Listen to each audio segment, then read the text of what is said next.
As stars begin boycotting the Oscars, the Academy speaks out about the lack of diversity among this year's nominees. But first, the music world is in mourning after the loss of another icon.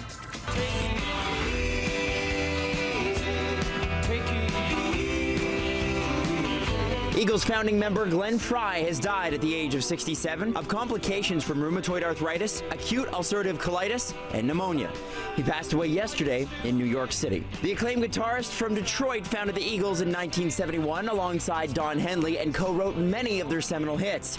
In a statement, Frey's former bandmates say, quote, "Words can neither describe our sorrow nor our love and respect for all he has given to us, his family, the music community, and millions of fans worldwide." Many of those celebrity fans are mourning the Grammy winner. Actor and musician Steve Martin tweeted, "Shocker, my friend from the early days and an important member of the Eagles has died. We loved you, Glenn Frey." One Direction singer Niall Horan shared a photo of Frey, calling him one of his favorites of all time, and writing, "A man I had the honor of listening to all my life." Justin Timberlake echoed those sentiments, tweeting, "My mom used to play Eagles records for me on my way to grade school. We lost one of the greatest songwriters ever." The Academy has the right to acknowledge whomever they choose. Maybe it is time that we pull back our resources and we make programs for ourselves that acknowledge us in ways that we see fit, that are just as good as the so-called mainstream ones. That's actress Jada Pinkett Smith saying she's boycotting the Oscars. At the same time, Spike Lee announced his seat will be empty too. The statements from both stars come amid growing controversy over the lack of diversity among Academy Award nominees.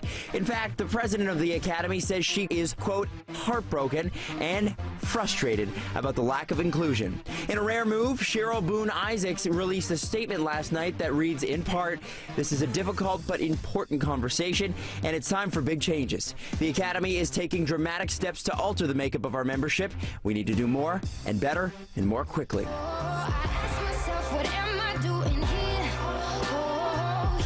It's crazy to me. It's so weird, but amazing.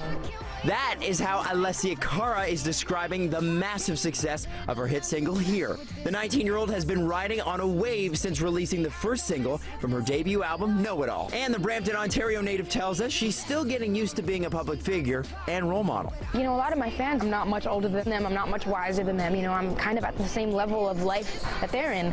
And so it's crazy that they look up to me in the way that they do, but I'm just happy that they can have someone they relate to.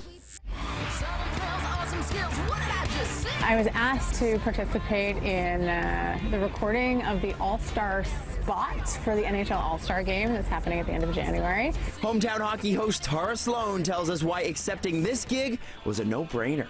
I love the idea of combining my two careers, which is, you know, working in hockey and working in music. I kind of like to say it's an all-star spot. Ian Thornley from Big Rock plays guitar. Singing on the All-Star track wasn't exactly my usual style. I'm kind of more of a rock and roller, so they asked me to go a little bit more on the countryside, and I kind of jumped right into it and put on a bit of a twang. I think it worked out really well. And remember to get your entertainment news here first in the morning and anytime on Twitter @EdCity.